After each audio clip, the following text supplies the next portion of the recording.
Puji Tuhan, kembali kami hadir untuk berbagi kasih kepada semua umat Tuhan dimanapun Anda berada. Dan tentunya kami ingin berbicara tentang hal-hal yang lagi ramai diperbincangkan, yang lagi viral. Salah satu yang lagi viral adalah bagaimana doa pendeta tentang menghardik COVID-19 atau virus corona.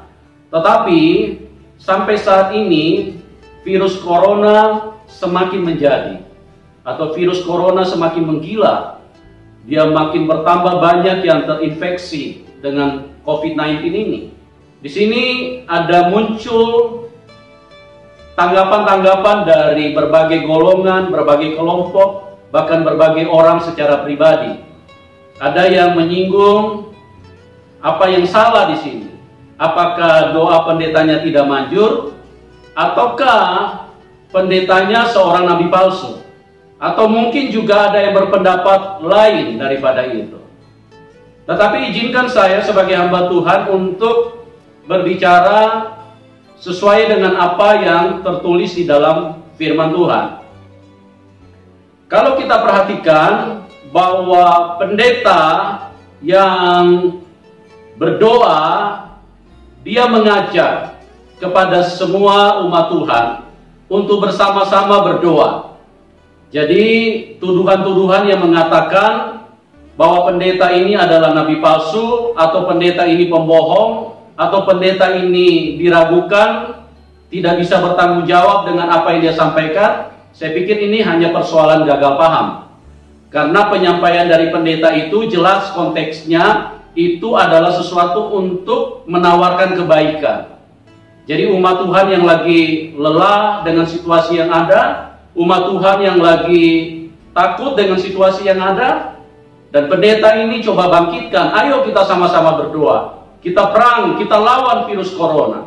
Sebab yang menjadi sorotan sebagian orang, karena pendeta ini mengatakan, saya diperintahkan oleh Tuhan Yesus untuk menghardik COVID-19 supaya diam dan tenang. Apa yang salah dengan pernyataan seperti ini? Apakah Tuhan tidak bisa berbicara kepada manusia? Atau pendeta ini mengada-ngada? Kalau kita lihat dari dalam Alkitab, Tuhan itu berbicara terus kepada anak-anaknya tentunya. Karena kita dikatakan adalah anak Tuhan. Kalau kita adalah anak Tuhan, sudah pasti Bapa dengan anak ini pasti sering komunikasi. Kalau Anda tidak bisa berkomunikasi dengan Tuhan, berarti Anda bukan anak Tuhan. Tidak mungkin Bapa dengan anak itu tidak berbicara. Pasti sering berbicara. Dan di dalam hal ini jelas, kalau pendeta itu mengatakan Tuhan berbicara kepada dia dan menyatakan untuk menghardik COVID-19, itu pasti. Karena namanya anak pasti mendengarkan suara Bapa. Cuman yang menjadi masalahnya, orang berpendapat, orang menilai, kenapa dihardik tapi COVID-nya tidak berhenti? Kenapa sudah dihardik, coronanya makin bertambah?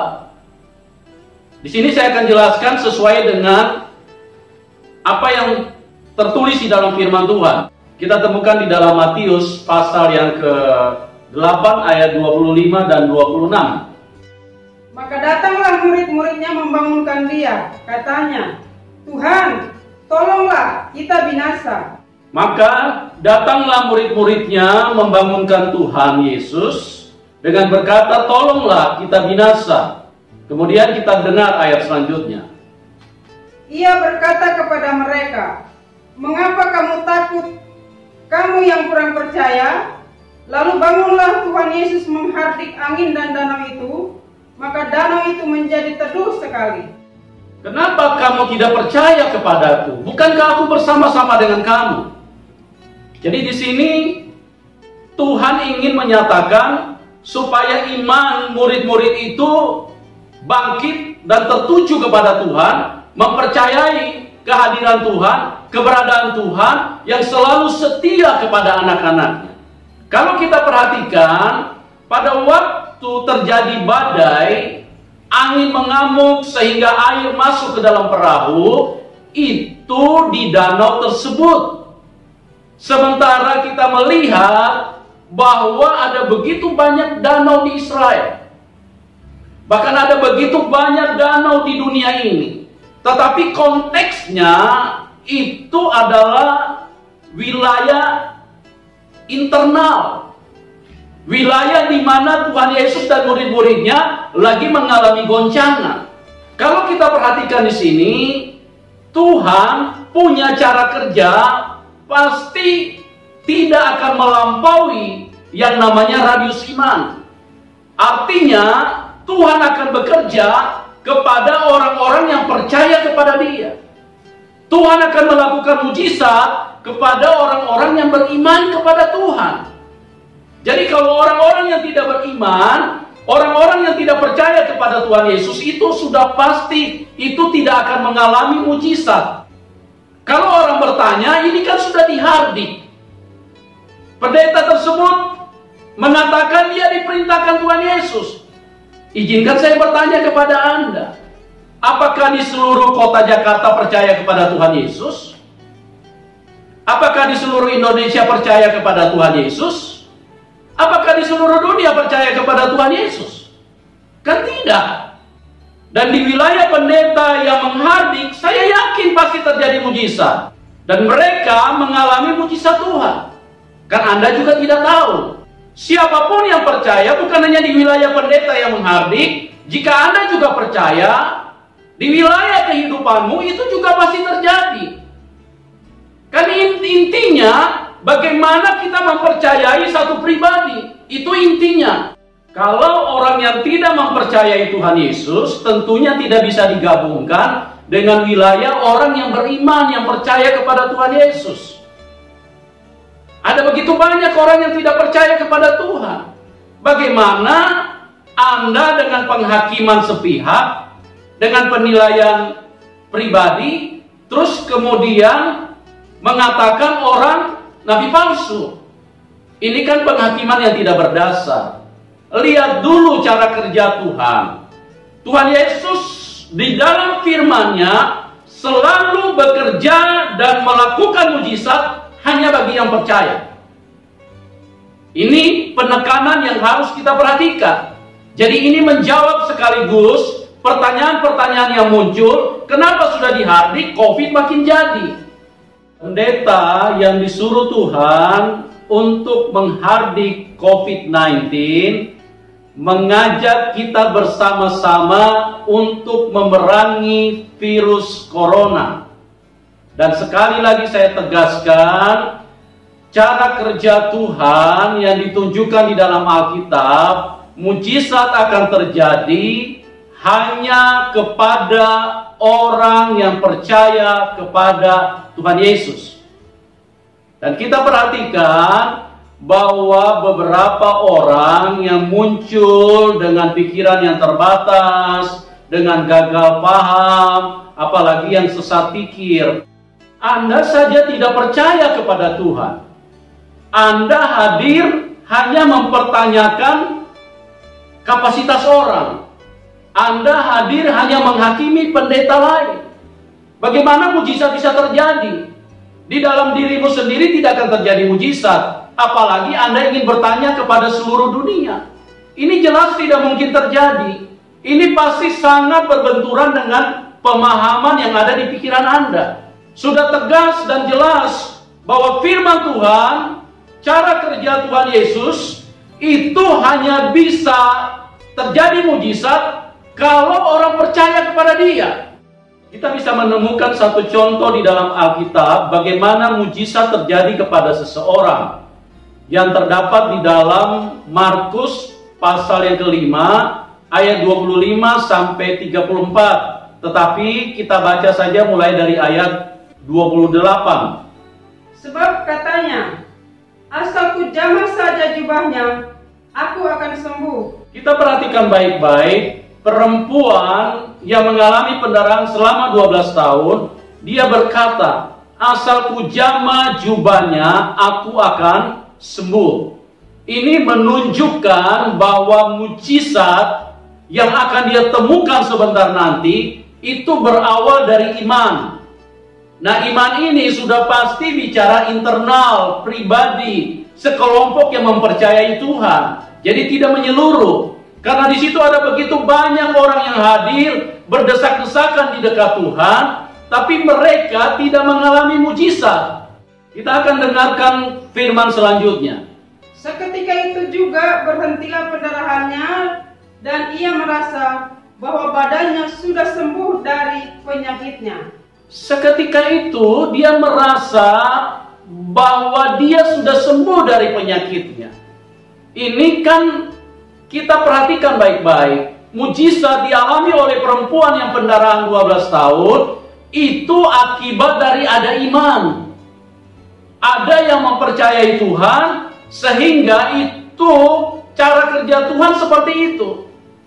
Jadi bagaimana mungkin kita yang gagal paham terus memaksakan bahwa doa dari pendeta yang disuruh Tuhan untuk menghadapi COVID-19 itu berlaku secara menyeluruh untuk semua. Ini kan tidak mungkin terjadi. Mereka kan banyak sekali yang tidak percaya Tuhan Yesus. Bagaimana mereka bisa mengalami mujizat? Ayo dong, coba kita agak sedikit lebih teliti di dalam membaca firman Tuhan. Sedikit lebih cerdas di dalam mengolah, menggali kebenaran firman Tuhan. Mintalah pimpinan Roh Kudus. Jangan cuma andalkan otak, akal kita. Kita ini terbatas sekali. Cara kerja Tuhan itu harus dihubungkan dengan doa yang disampaikan oleh hamba Tuhan. Jangan kita cuma lihat perkataannya, tapi kita tidak lihat alur dari firman Tuhan itu sendiri. Ini kan sesat pikir kita nantinya. Kita lihat lagi ayat selanjutnya. Pada ketika itu juga Tuhan Yesus mengetahui bahwa ada tenaga yang keluar dari dirinya. Lalu ia berpaling di tengah orang banyak dan bertanya, siapa yang menjamah jubahku? Kita lihat bahwa Tuhan itu sangat sensitif kepada orang yang beriman. Di situ kan ada banyak orang yang hadir, tapi mereka tidak mengalami apa-apa. Mereka cuma berdesak-desakan. Dan kita lihat mujizat itu, kuasa dari Tuhan itu hanya menyentuh kepada orang yang mempercayai. Ini kelompok banyak orang, tapi Tuhan tahu, mujizat itu tahu arahnya mau kemana. Arahnya pasti kepada orang yang mempercayai, orang yang beriman. Bukan orang yang menghakimi, bukan orang yang gagal paham, bukan orang yang hanya bisa menilai. Itu tidak mungkin, apalagi berharap mana mujizatnya tidak terjadi, mana COVID-nya tidak terjadi, tidak berhenti. COVID-19-nya makin jadi, makin menggila malah. Iya, karena banyak orang yang tidak percaya, Bung. Bagaimana Anda bisa berharap mujizat untuk menyentuh orang-orang seperti itu karena mereka tidak percaya? Kita lihat lagi ayat selanjutnya. Murid-muridnya menjawab, engkau melihat bagaimana orang-orang ini berdesak-desakan dekatmu, dan engkau bertanya, siapa yang menjamah aku? Kita perhatikan di sini. Murid-murid pun bertanya kepada Tuhan Yesus, mengapa engkau bertanya siapa yang menjamah aku? Tidakkah engkau melihat begitu banyak orang berdesak-desakan di sini? Murid-murid pun bingung. Bagaimana cara menjawab pertanyaan Tuhan? Bagaimana cara bisa mendeteksi begitu banyak orang? Sementara pertanyaan Tuhan, siapa yang menjamah aku? Sementara begitu banyak orang berdesak-desakan di samping dia. Tetapi ini masalahnya, ada kuasa, ada mujizat yang keluar dari dalam tubuh Tuhan. Kenapa bisa keluar? Karena ada iman yang menyentuh dia. Dan ini gayung bersambut. Jadi di sini kita jelas bagaimana mujizat itu terjadi, mengarah, menyentuh kepada orang-orang yang percaya. Kalau tidak percaya, tidak mungkin bisa terjadi mujizat. Contoh secara menyeluruh. Di Israel ada begitu banyak orang. Ada begitu banyak penyakit. Ada begitu banyak kebutuhan. Ada begitu banyak kesusahan, ada begitu banyak penderitaan. Selama mereka tidak datang dan percaya kepada Tuhan, mujizat tidak akan menyentuh mereka. Mujizat tidak akan mengarah kepada mereka. Mujizat akan terjadi hanya kepada orang yang mempercayai Tuhan. Ini harus menjadi jelas bagi semua orang-orang percaya. Makanya kita disebut orang beriman, orang yang percaya kepada Tuhan Yesus.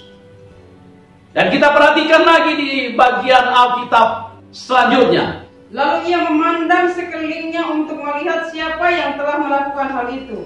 Perempuan itu yang menjadi takut dan gemetar ketika mengetahui apa yang telah terjadi atas dirinya, tampil dan tersungkur di depan Tuhan Yesus dan dengan tulus memberitahukan segala sesuatu kepadanya.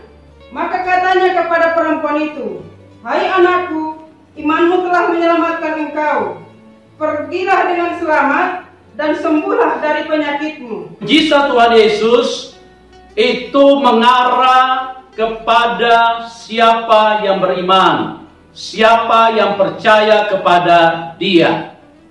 Ada satu bagian Alkitab yang menarik juga untuk kita lihat, untuk membuat pengertian kita lebih luas, untuk mengarahkan kita punya perjalanan iman lebih tepat. Kita lihat di dalam Matius pasal yang ke-13 ayat yang ke-58. Dan karena ketidakpercayaan mereka, tidak banyak mujizat diadakannya di situ. Bagaimana Alkitab sudah mengarahkan kita bahwa tanpa iman mujizat tidak akan terjadi. Tanpa iman kita tidak mungkin bisa menerima mujizat. Tanyakan kepada diri kita masing-masing, apakah kita beriman kepada Tuhan? Apakah kita percaya dengan doa yang disampaikan oleh pendeta yang menghardik COVID-19? Kalau kita tidak percaya, Anda saja tidak percaya, bagaimana mujizat bisa terjadi? Apalagi untuk seluruh dunia. Ini mustahil Tuhan bisa kerja seperti itu. Dalam Matius 13 ayat 58, tidak banyak mujizat yang Tuhan bisa lakukan. Karena mereka tidak percaya. Tuhan sendiri yang berdiri di situ. Jangankan cuma pendeta, Tuhan sendiri yang berdiri di situ, tetap mujizat tidak akan terjadi karena mereka tidak percaya. Tuhan berkata dalam firman-Nya, buat apa buang-buang mutiara kepada babi?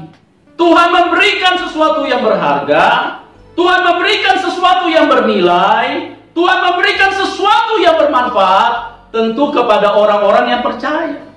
Kalau orang tidak percaya, ngapain berikan mutiara kepada babi, kata Tuhan? Sia-sia. Sudah dikasih mutiara, cuma dia injak-injak nanti. Izinkan pada kesempatan ini dengan kasih Kristus, saya bertanya kepada Anda yang gagal paham. Apakah Anda mau menjadi orang yang beriman, yang mempercayai mujizat, ataukah Anda hanya membiarkan dirimu untuk menjadi orang yang suka menghakimi, atau terus menjadi orang yang terus membenci tanpa alasan? Karena di dalam Yohanes 7 ayat 7 berkata bahwa mereka membenci aku tanpa alasan. Dan ini terjadi terus sampai saat ini. Ada begitu banyak pendeta yang hidup dalam kebenaran, tapi dibenci oleh orang-orang yang tidak jelas. Demikian yang saya bisa bagikan kepada umat Tuhan, kepada rekan-rekan hamba Tuhan, kiranya mencerahi kita semua. Salam kemenangan. Tuhan Yesus memberkati. Amin.